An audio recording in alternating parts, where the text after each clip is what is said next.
The broadcast is now starting. All attendees are in listen-only mode.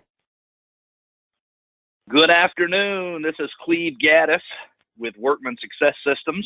I normally come to you from Atlanta, Georgia, but today I am coming to you from sunny Charleston, South Carolina. I was here for a conference and decided to stay over the afternoon and handle the RISMedia webinar from here. I appreciate each and every one of you joining for the webinar today, and I'm going to tell you, we have fantastic panelists who are going to discuss some great, creative, yet simple ideas to really maximize the data that is already in your database. If you're anything like me, and I've been in the real estate business for 16 years, it took me a while to really get to where I was doing or trying to do the right things with my database to basically maximize the potential for profit that is in my database, and it was always there.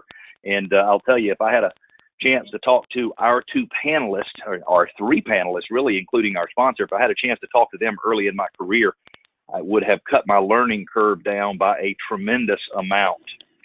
Thank you, first of all, to RISMedia for this webinar series. I host one every other month. When I do not host or moderate the webinars, I always try to listen to them because they have fantastic guests, fantastic information, and it's always actionable information, things that I can take, put to use in my business immediately that are very simple, and I can see some profit coming to the table fairly quickly. Again, I'm Cleve Gaddis. I am a speaker, trainer, and a coach with Workman Success Systems based out of Salt Lake City, Utah. The webinar today is sponsored by Elm Street Technology, and we've got a gentleman on with us from Elm Street Technology. I'll introduce in just a minute. And we appreciate Elm Street and specifically a couple of their products for sponsoring this webinar, making it all possible, because if it were not for Elm Street Technology, we would not be able to have the webinar today. Give a couple housekeeping things real quickly. If you want to ask some questions, you have a questions panel on your GoToMeeting dashboard, and if you'd like to just type in a question, if you have an administrative issue, you can type it in, and someone from RISMedia will be monitoring your questions and will answer or provide solutions the best they possibly can. If you have a question for me, Cleve Gaddis, or for any of the panelists or the sponsor, you can also put your question in, and I will, if appropriate, I will stop and ask the question right then and there so you can get your information. And if not, we'll wait until a little bit later in the presentation where we'll have a Q&A session at the end of the program. Again, if you want to put in a question, just put it in the questions panel. If you'll stay tuned all the way through the end of the webinar, our very last slide, I will have 5 free gifts that will go hand in hand with what we're going to talk about today, things that you can download that you can put to use in your business immediately to start converting more clients, more prospects into customers. So without further ado, let me introduce Frank Chimento. He's the Vice President of Brokerage Development at Elm Street Technology, which offers lead acquisition, generation, client management, retention, and online marketing real estate solutions. Their technology, their newest offering is called Elevate. It features a CRM and search platform, lead generating websites, automated blogging and social media posts, property videos, and more. And moreover, I've had some discussions with Frank, and Frank, you are a wealth of information. You've basically experience from A to Z in the real estate world. And I'm happy to have Elm Street not only as a sponsor, but I'm very happy to have you on the webinar today. And if you don't mind, I'll bring you in some of the conversations as we move forward. But would you tell us a little bit, Frank, about Elm Street and what you guys do? Absolutely. And Cleve, thanks so much for and RISMedia for allowing me to participate today and inviting Elm Street to take place in this. And yeah, we're super excited about this. The topic is near and dear to our hearts. You know, for a little over almost 2 decades now, I've been working in the industry. I've worked with all the franchise brands and with a lot of technology companies, and including some of the big portals, and built out a couple tech companies. And we're super excited to be bringing to market some new programs. One of the reasons I'm so excited is me and the CEO and some of the folks over at Elm Street, we have, I don't know if we're gluttons for punishment or if it's just a passion or maybe it's a little bit of both, but we just have a deep-seated commitment to the broker. and to the broker owners and the leadership. And so we've built some tools and technology, and I think maybe for the first time in the industry's history, that is actually catered to the brokerage and really helping them increase productivity, increase capacity, teach them how to become more of a big partner rather than perceived as big brother. And so we're just super excited about it. Now, there's a lot of wealth of knowledge in the company that we're bringing to the table. And so being able to participate today is just a huge blessing for us. So we're thrilled to be here. And I know there are a ton of people on the phone, the brokers especially, who don't want to be looked at as big brother. They want to be a partner so that their economic model in their business makes a lot more sense. Tell us a little bit about your new product. I think it's brand new, called Elevate. Yes, it is. It is new. In fact, we are just now starting to bring it to the market. And I'll tell you, it's been about 20 years in the making. And to put it short, it is a comprehensive, it's an end-to-end business operating service and system for brokerages. And the best way I could explain it is an operating system. It is like having an iPhone and being able to have that operating system and being able to download whatever applications you choose for that particular task that you have at hand. And so with that, what I mean, the Elevate, we call it the BOSS, is what we call it. It stands for the Business Operating System and Services. And so it's open API platform, which is critically important to understand in that the days of closed loop systems where your agents that are, one's using Imprev for marketing and this one's using Quantum Digital and none of those things talk to each other, those days are gone. We've kind of solved that problem. So this brokerage system is an open API platform. It involves brokerage level IDX websites, social media marketing, that's done all automated. It is a CRM, unlike, I really don't even like using the acronym CRM because it's so misunderstood and overused in our industry, but it really is a productivity system with built-in workflows for agents, key performance indicators. We've really put a huge emphasis on the key performance indicators, the things that a brokerage needs to see and know immediately, day to day, in order to make smart, intelligent decisions about running their business. So we built all of that into this one system, a CMA product inside this system, and even a recruiting module. So brokerages can now go and target agents through the MLS, identify who they want to be targeting for recruiting, bring them in, and have immediate workflows created and things to keep them on task. So it really is it is more, in fact, as we present this, Cleve, I'm telling brokers every day, look, we're not selling software. We're selling a philosophy. We're selling a system. And it really is intended to be able to help brokerages run the end-to-end business. So that's what it is in a nutshell. There's a lot more detail, but that'll probably suffice for now. I love it. And maybe you and I can even have a conversation offline because I'd be interested in learning a lot more about the product myself. And if you don't mind, I might bring you into some of the discussions as we move forward. But without further ado, I'd like to introduce our first panelist.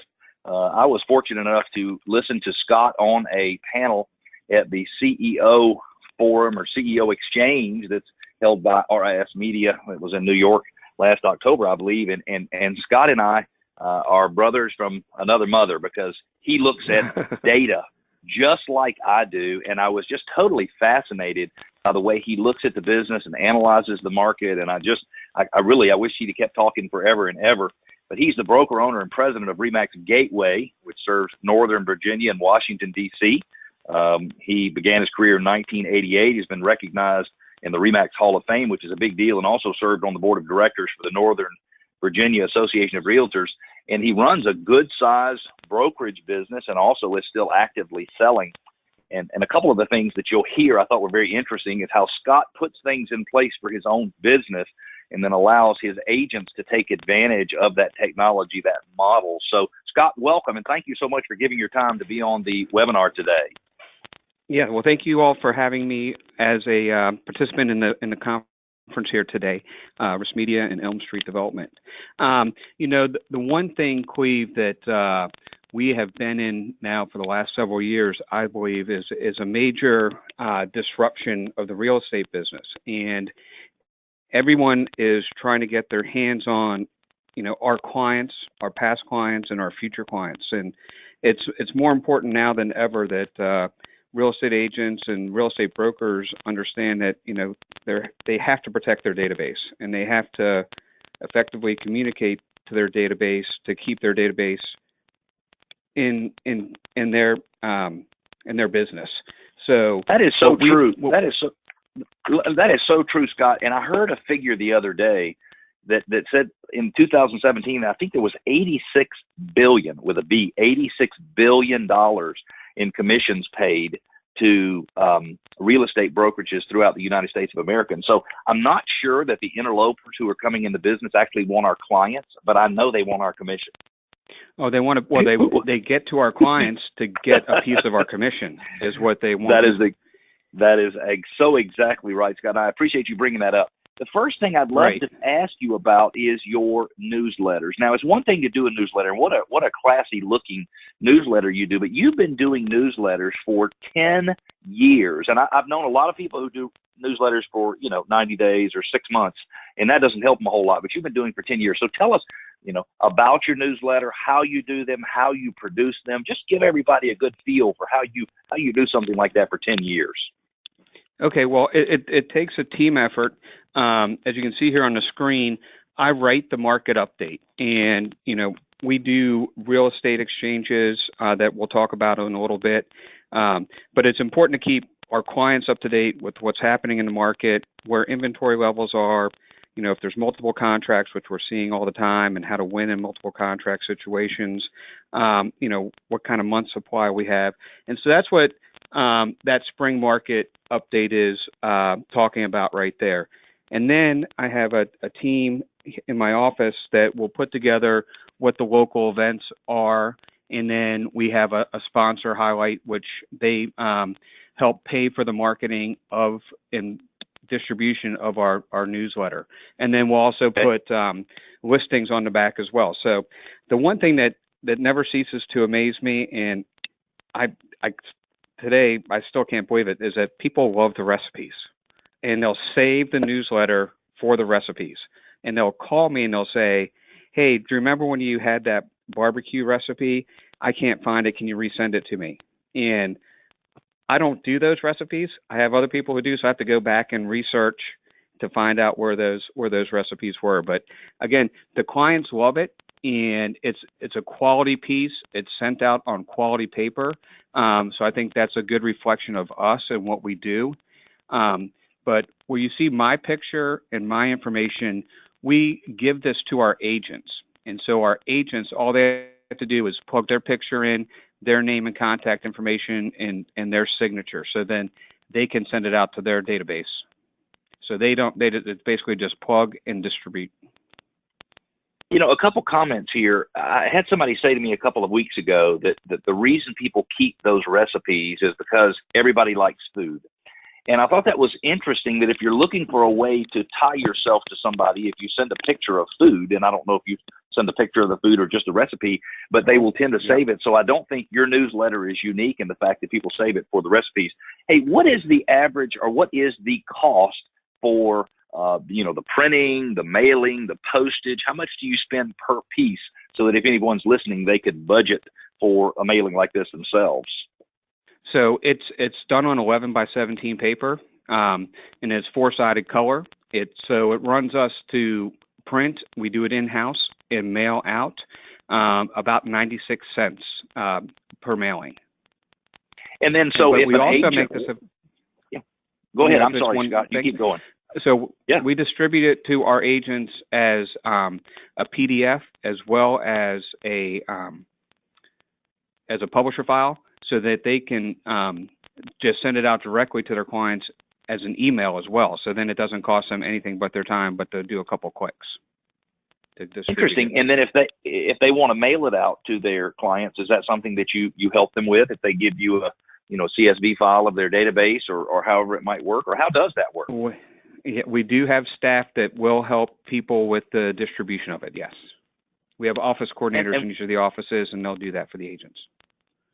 And how do you know that this type of communication with your database is effective? I mean, how do you know that people are reading it besides the recipes and that you're getting business from it? How do you know?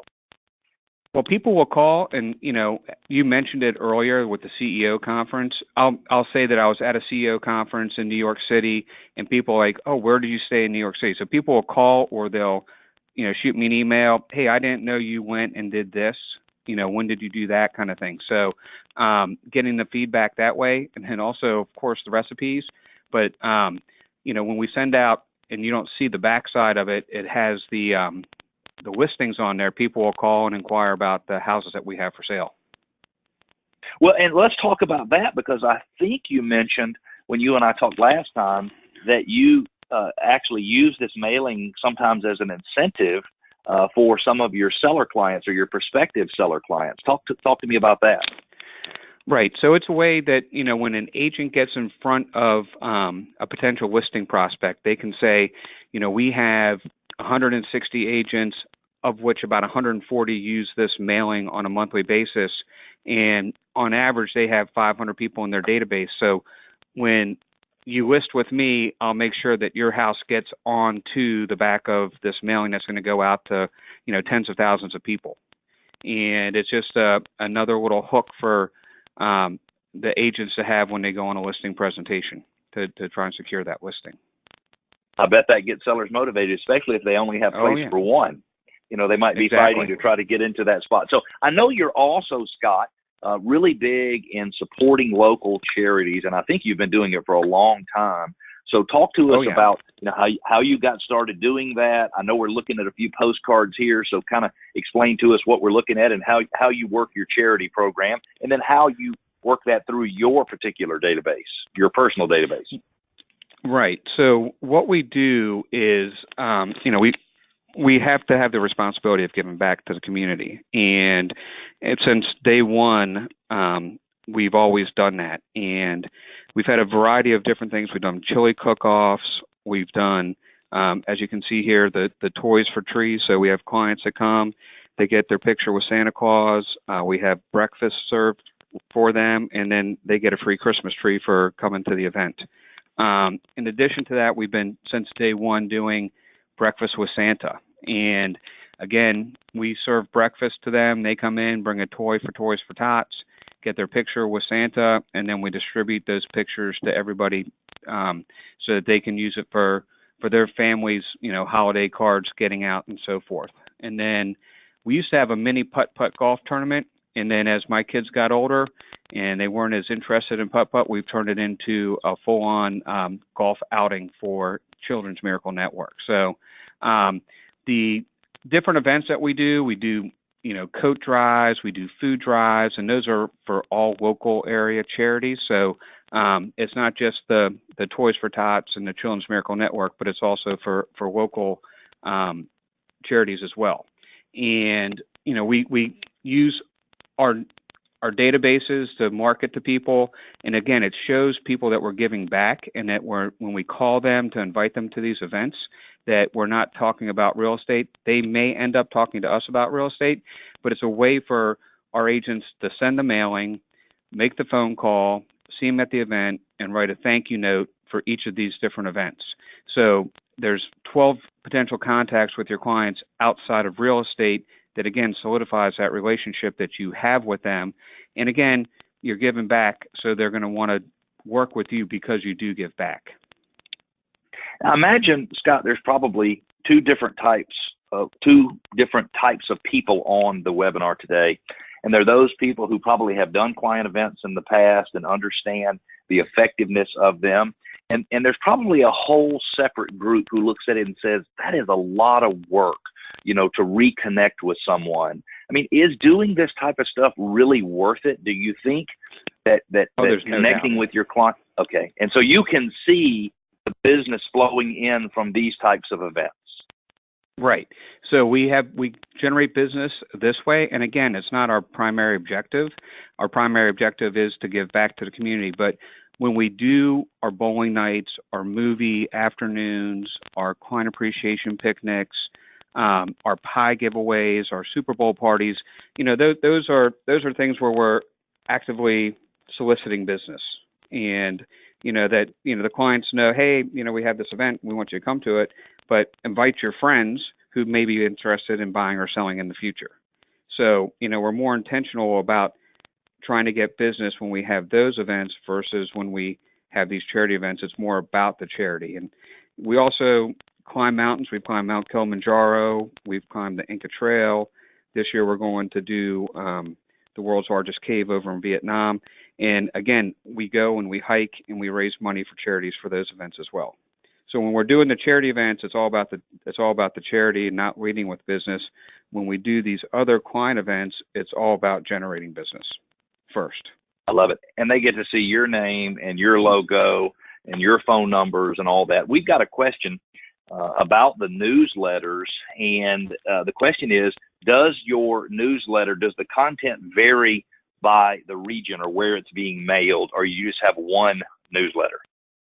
Well, yes, we just had the one newsletter because our 5 offices are in the Northern Virginia market. So our market is pretty consistent throughout the region. Really, the biggest difference is price points. In the newsletter, in one of the paragraphs, I may specifically target and say, out in Gainesville and Prince William County under 350, we're seeing 8 to 10 contracts. Where at 350 in Loudoun County, we're only seeing 1 to 2 contracts. So I will reference, markets within the Northern Virginia area, but I'm not looking at DC and Maryland, even though we do service those areas. We just have fewer agents that service those. So, and most of our database and our clients are in Northern Virginia. So that's why I primarily focus on that. Got it. Hey, Cleve, this is Frank. I'm sorry. No, you go ahead, Frank. I was going to add something. Scott, you just did something, man, that I don't know if you realize. I'm sure you do realize how powerful it is. But, for years I spent time teaching brokers how to recruit and retain agents. And, man, I'll tell you, it's never about the business, the model, the split, the brand. It comes down to the reputation of that broker. And the stuff that you're doing in the local community, there's no doubt in my mind, you are endearing people and becoming a likable broker and the kind of person that other agents in town want to come and spend their time with. So I really commend you with what you're doing with the newsletters and being that local thought leader. Those are really powerful ideas. And the charity work and the golf tournaments, that has got to no doubt have some impact on your recruiting. Yeah, that's as you said, said. It's not the intention. It is a byproduct, right? It's not our initial focus. It's again giving back. Then you hope that people will see that and say that they want to be a part of it. Scott, another attendee question. Can you rattle off your client appreciation events that you do? I remember pie giveaway. I don't remember the others. Okay, yep. So we do a pie giveaway at Thanksgiving. We have a Super Bowl party that we've done in the past.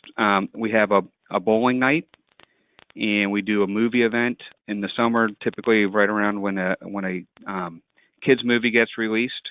And then this year we're setting up a couple of different picnics at different locations where our agents will come in and they'll pay basically their fair share of what the event costs, and they invite their clients. And then we do housewarming parties after people move into their home. We host the party along with the mortgage and title company and add their friends and family to our database. So those are a couple of the things that we've been doing in the past. We'll continue to do in the future. What database do you use? This is a listener question. What database do you use for your, charity mailings, postcards, stuff like that? Are you keeping an Excel spreadsheet? Do you have it in some particular database? Well, it's in Referral Maker is what we have. Okay. Excellent. So we can classify the different people in different categories. Love it. Another question. We've got some great questions flowing in here for you. With so many events, are you finding that your agents, continue to be engaged and supportive of the process, or do you see they, decline in participation over time with those types of events? So that's a great question. And what they do is they pick and choose. So, and we also have like the Toys for Trees and the Toys for Tots in 2 different locations, so the agents can participate in one or the other.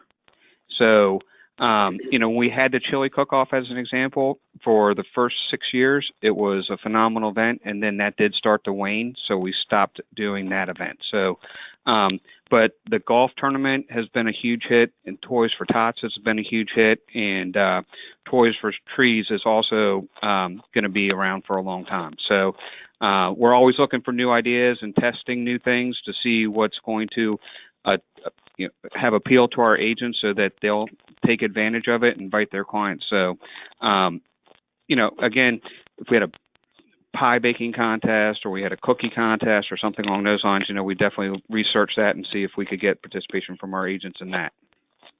And I would assume the support for your charities is fairly consistent. Am I right? Yes. So as an example, as I said earlier, we did have the putt-putt golf tournament, and it was in the office, and we went to Party City, and we got the piñatas, so we'd have like the SpongeBob hole, and we'd have the Lightning McQueen hole and things like that. But as my kids got older and didn't want to participate as much, that's when we shifted it. So we're always revamping what we offer our database and our agents to participate in. Great advice. Hey, when we talked about your personal database, you talked about touching them as many as 60 times per year. So you're mailing, 15, 20 things, 30 things out normally, and then you're doing just listed and just sold postcards. Talk to us a little bit about that. Why are you trying to hit them so much? Well, because you don't want them to forget you, right? And there's right. So many people in there, and I guess NAR has done studies, and my numbers may be off a little bit, but 88% of people said they'd use their agent again, but after 3 years, only 12% of them remember who you are. And, Wow. I never wanted to be in that wrong side of the equation. So, people are going to throw stuff away. So there's emails, there's, videos that I send out. So I'm kept top of mind in front of my database. Love it. So you really can't mail too much. And that's an interesting concept for all of us, because we think we would start bothering people if we mail too often, and it's really not the case. Hey, let's talk a little bit about your how you're making connections, since this is more of a broker featured webinar. Talk about how you're collecting new agent names and contact information for your database, how you're categorizing them, and what you're doing from a recruiting standpoint as you're mailing to agents in your market area. Right. So I mentioned about the real estate exchanges that we've been doing. We started doing those back in 2005 when inventory levels were so low. In the 5 counties that we service, there were only 1,652 houses for sale. So, getting in early when you had clients that wanted to buy houses was important. So we used to have it as a listing exchange. And then when we had so many listings in 2008, 2009, we got up to 22,898. We were looking for buyers. Then we started calling it a buyer exchange. And now that we've been in more of a balanced market, for the last 7 years or so, and maybe even a little bit more into a seller's market, we call it the real estate exchange. And what we're trying to do is to match buyers and sellers with the agents in a coming soon environment. So we typically sell between 20 and 25 houses a year before they even hit the market at these exchanges. But I'll talk about the real estate market, and then we'll have a lender and a title company talk about what's happening and what they're seeing at the table and what changes and financing programs are coming about. And they'll invite their database as well. So we typically get, between 20 and 30 people at those events.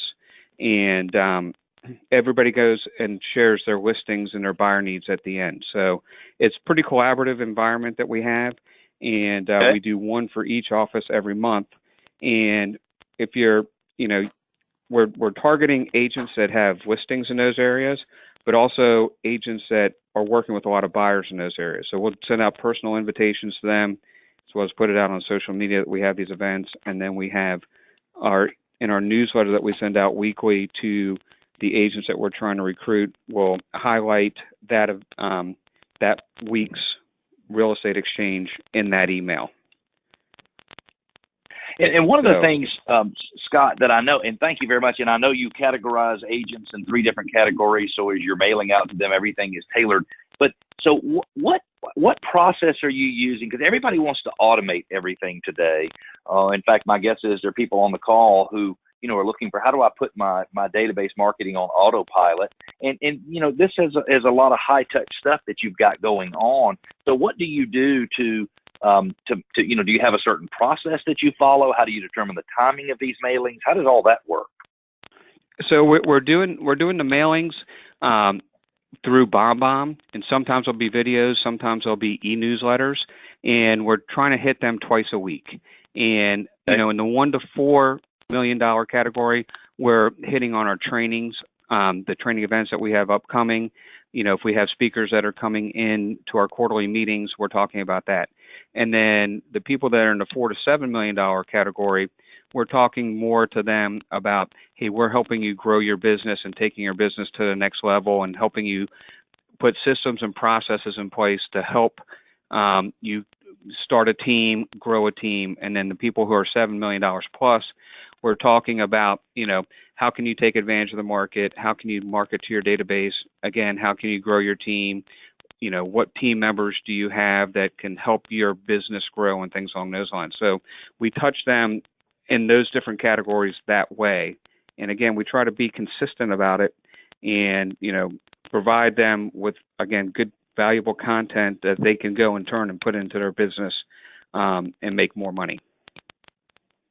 Which is so valuable to the agents. Now, I know from a technology standpoint, you use Referral Maker, and I think you include BombBomb, the video email delivery service, and also text. Does that make your communication with your database much more effective when you include video? I think it does. I mean, you definitely get a higher open rate when they see a video. So I've got, again, BombBomb, and then I do a weekly motivational video every Monday that goes out on YouTube, Facebook, and LinkedIn.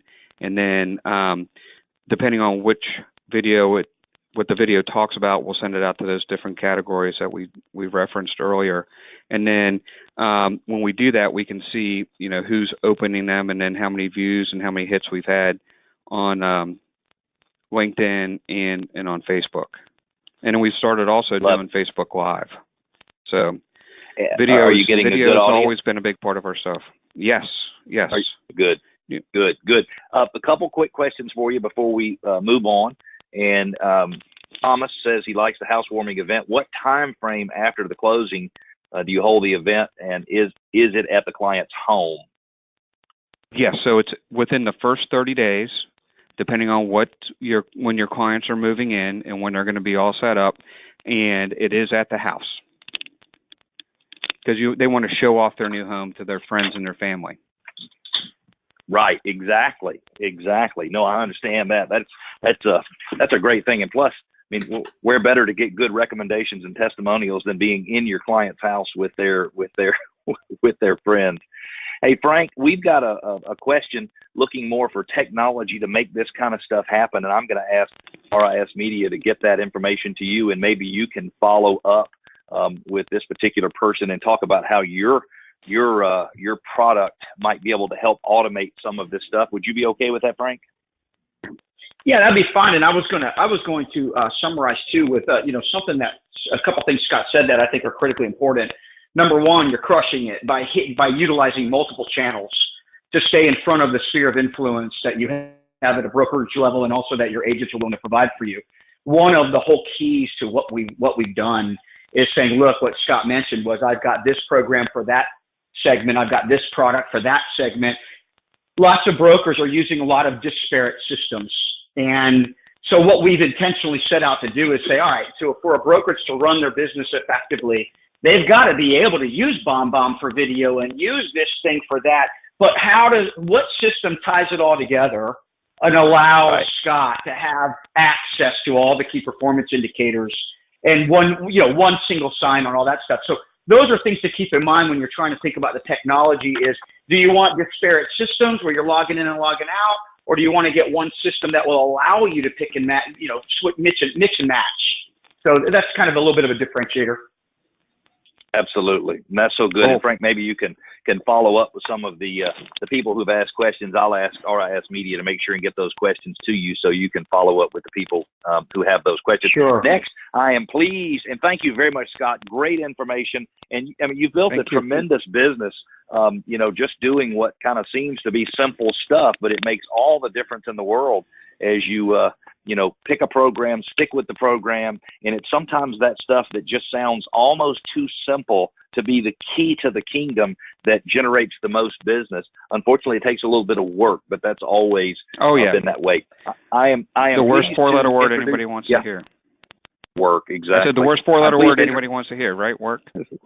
Exactly. Work. You are so right.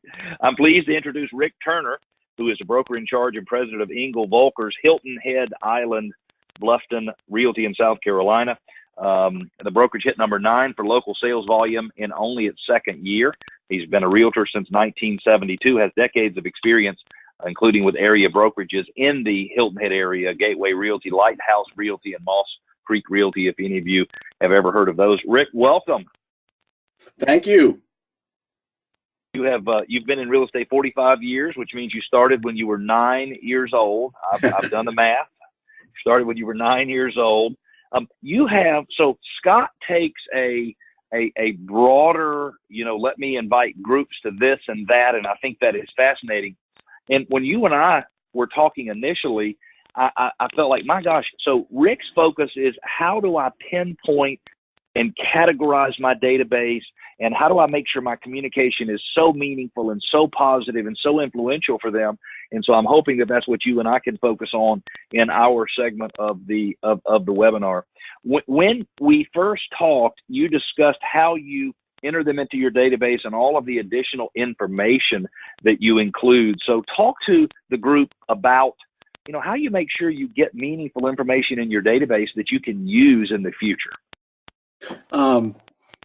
Maybe before I say that, I could sit and listen to Scott for another hour. I thought that was terrific information. I took a lot of good notes, so thank you, Scott. That's going to help you got it, buddy. build my business.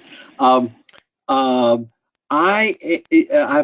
told my wife before, sometimes I think I was born for this era because I love having a database that continually feeds us, and it's just been amazing through the years. I hired a consultant years ago, 10 years ago or so, and he came down and spent a day and a half with me, and he said, Rick, halfway through, he said, Rick, you are wasting leads. You are wasting probably tens of millions of dollars worth of leads.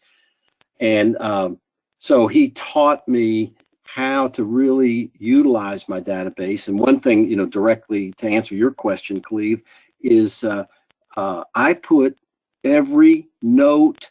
I mean, if I call somebody and can only leave a message, I put a little note in my database so that I know that I try to do that. If I text them, I put that in the database. If their cat's name is Fluffy, I put that in their database. If their children's names are Joey and Sally, I put that in my database because people want to know that I care about them. So when I show up at their house or whatever, I can say, well, how's little Joey and how's little Sally and how's Fluffy and so on and so forth. And they think that I've remembered all that, and I haven't. I mean, I've been at events before when I'm thinking, gee, that's Sue Jones. What is her husband's name? And I'll get behind a pillar and look it up in my database, because my database is now not only on my laptop, it's on my phone.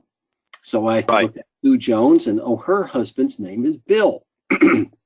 So then I can go up and say, hi, Sue, how's Bill? You know, and it just I just love having a database full of information. So Rick, is the actual database you use as important as whether or not you use it? Question number one. And then question number two, how did you get yourself trained to use your database? Everybody always wants to know, what's the trick? What's the tool? I need that magic database. So is there a magic database? Well, I don't think so. I used to use Top Producer.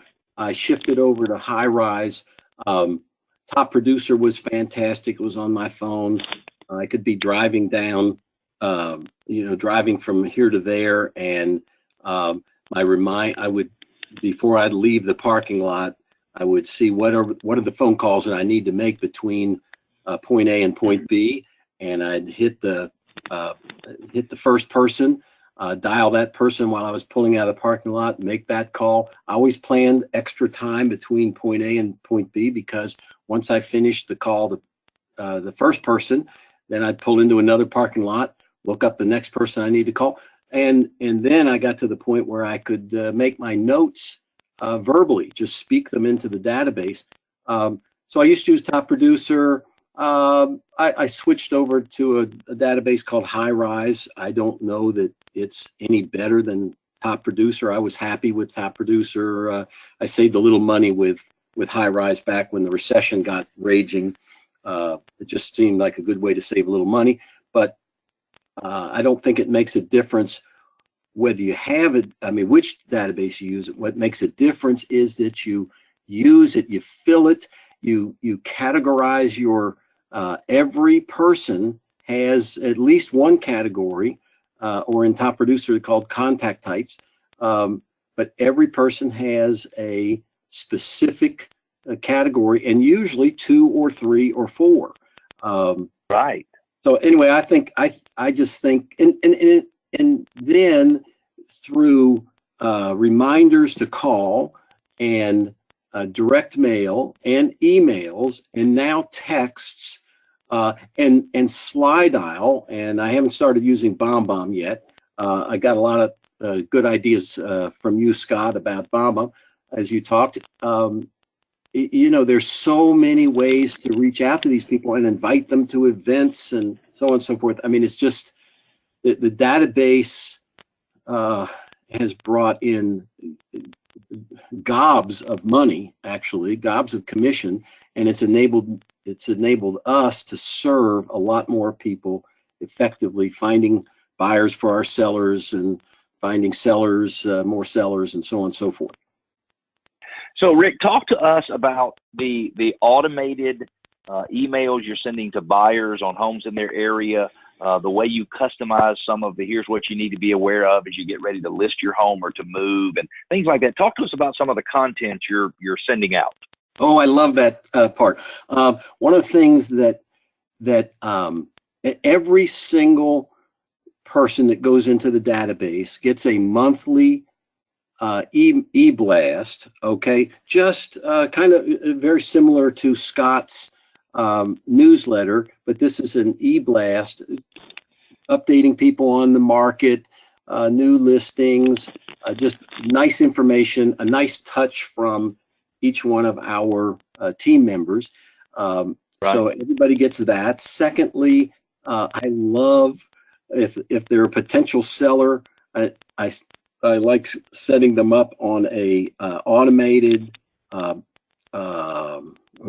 our MLS, it's called auto email, so that every time a new property comes on the market in their neighborhood, they get that from the agent. Every time a property sells, they get that from the agent. So that's 2 email touches. Well, that's not 2 a month. That's 1 e-blast a month. And then every time something's happening in their neighborhood, and I can set it up for weekly depending on the person, they get a update as to what the market activity is in their area.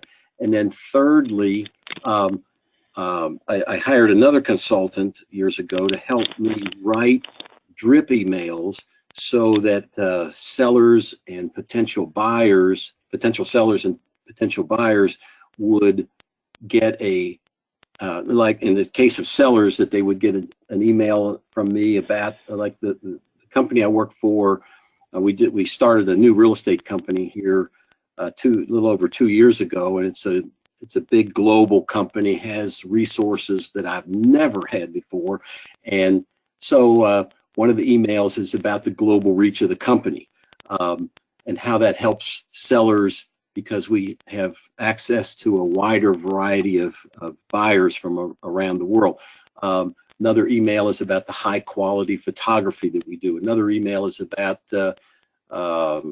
the way our marketing, our direct mail brings in buyers and so on. And those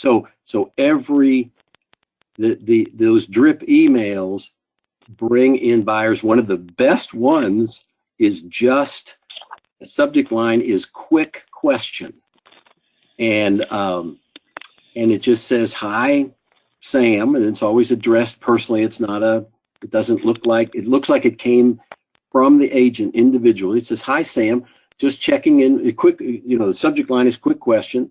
"Hi, Sam, just checking in with you. Are you still thinking about selling your home?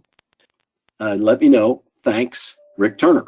And so we get a lot of responses to the quick question email. Oh, I see you have it on the slide there. Yeah. So here's these sellers and potential buyers getting many touches from us by email, plus then direct mail.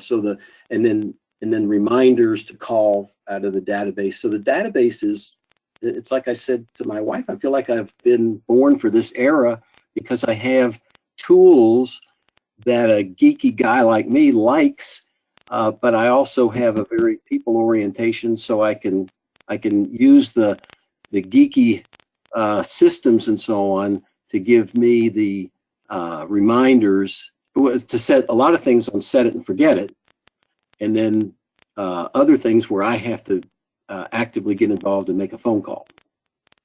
And Rick, we've got a couple questions coming in. One attendee wants to know if you're saying drip, D-R-I-P emails, and yes, indeed, you are saying drip emails, and it's just a pre-programmed on day 1 they get this, day 3 they get this, day 7 they get this. Am I right? You're exactly right. Okay, and then I've got another question from Pam. She wants to know, where do you get your emails for your database in addition to your past clients and your sphere? Where do you get them from? How do you add new names to your database? Well, you're at an open house, and you just get everybody to give you their name, their cell phone number, their address, and their email address. And the benefit, first of all, they just have to do it, number one. Number two, they have one of the big benefits to them is then I can update them on the market in their neighborhood every time a new house comes on the market, or every time a house sells in their area, if they're potential sellers. And it sounds to me, Rick, like you're not worried about communicating with people in your database too much. And I think a lot of people say, well, no, I can only mail once a month, or I don't want to mail too much, or, if I mail and I get an opt-out, that means I'm bothering people. But it sounds to me like you're trying to deliver stuff that is of good value to the people on your email list. And maybe if they opt out, it sounds to me like you don't really care because you're trying to help them and deliver good value. Am I right? Absolutely. And we get very few sellers that opt out because owners are interested in what's going on value-wise in their neighborhood. Now, buyers, we're in a resort area, Hilton Head Island, South Carolina, and Bluffton, South Carolina, and so we get a lot of buyers that have made the decision, I'm not interested in that area. I'm going to go to Phoenix, or I'm going to go to the mountains of North Carolina, or wherever. So we do get buyers that opt out, but not too many sellers. Love it. What email program do you use? This is a question from Curtis, an attendee. What email program do you use for your drip emails? Well, Top Producer has action plans. And let me say this again, our drip emails are beautiful. They're simple, and they just keep people in the loop, and they feel very personal. But Top Producer has action plans, and you set it and forget it.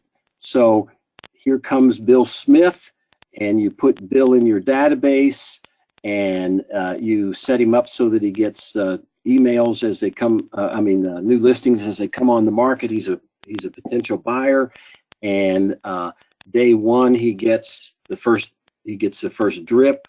Day 7 he gets another one, and it all looks so personal to him. But we don't think about it again. It was set up when we put him in the database. We just hit a checkbox, and off those drip emails went.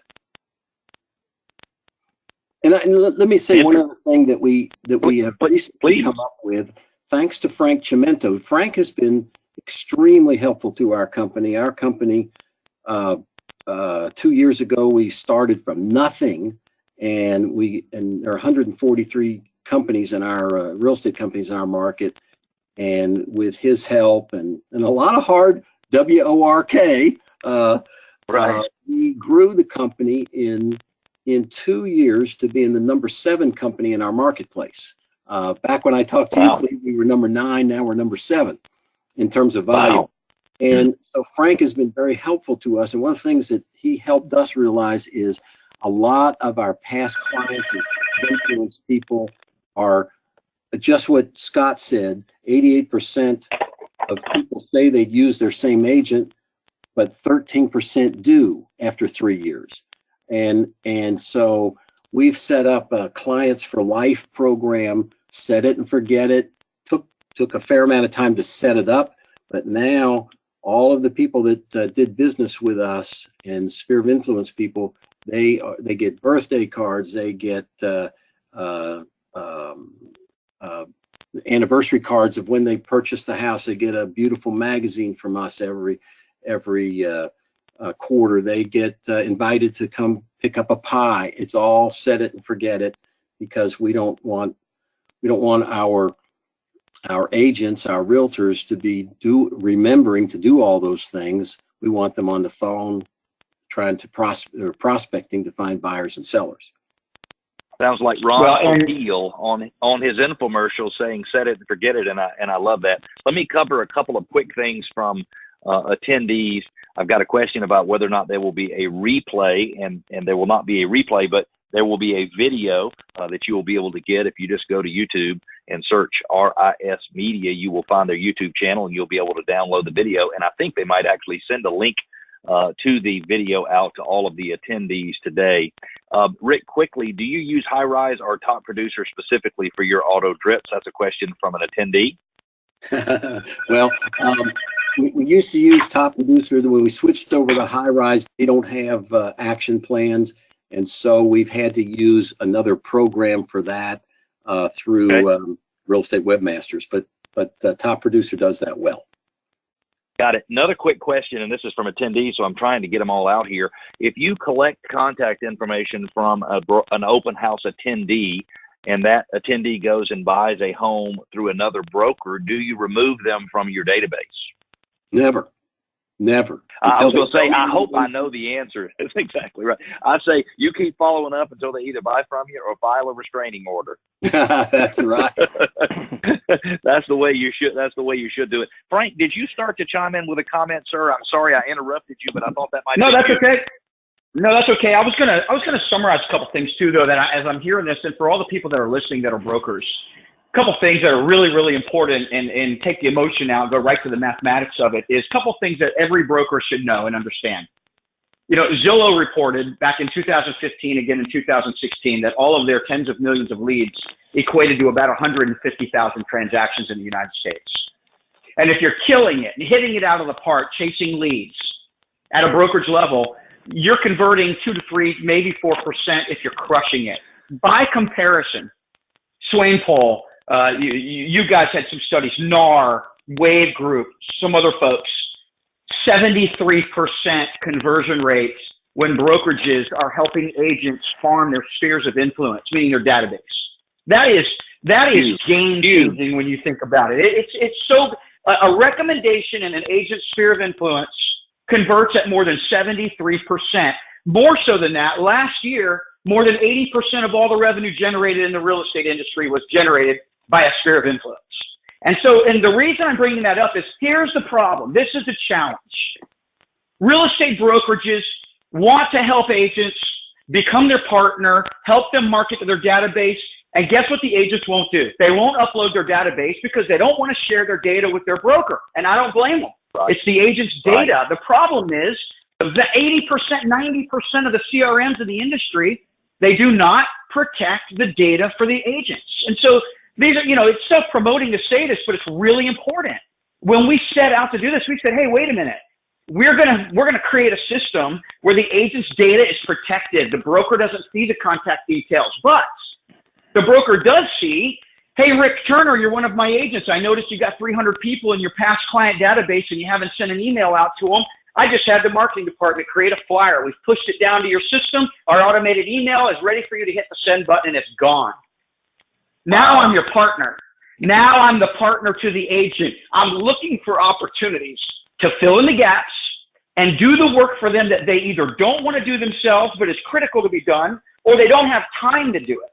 And so like in Rick's case, in their brokers, I know them intimately, and going through and talking with a lot of their agents, they've all got the same problem.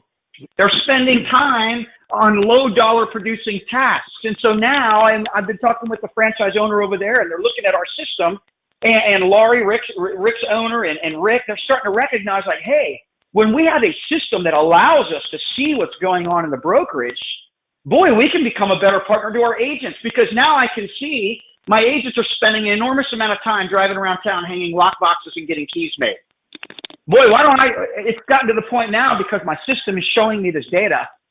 And now, why don't I hire somebody to do that 3 days a week so I can keep my agents focused on higher and best use of the time? So I'm only pointing that out quickly to say, as brokers are looking for these systems, you got to be aware that if your agents don't trust your system and they don't trust that you're protecting their data, they're not going to use it. And if they don't use it, you can't help them. Hey, an attendee question: what percentage did you say of business should come from database, or does come from database? Well, last year, NAR reported that more than 80% of all revenue generated in the real estate industry was procured by an agent's sphere of influence. Less than 8% came from online leads. And referrals and recommendations, social media, you go on to Facebook, whatever, referrals and recommendations from an agent's sphere of influence converts at more than 73%. And when you think about this, Cleve, it makes sense mathematically. We're still, no matter where you put your finger on a map in the country, 3 to 7% of any individual neighborhood turns over year.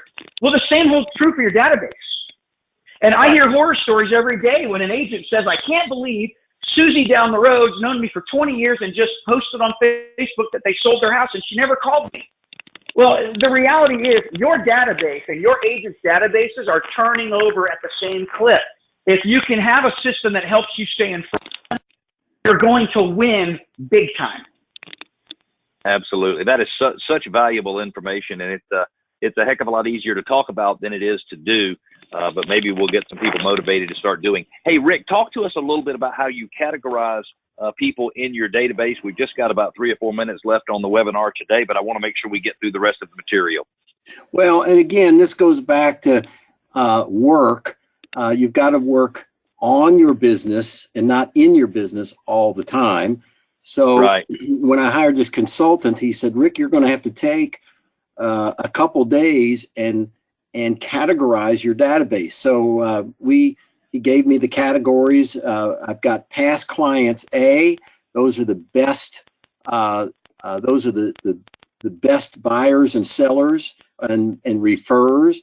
Past clients B. Those that I think will be good or who have maybe done one deal with me. And I'm now a non-selling listing broker. So this is what I set up years ago.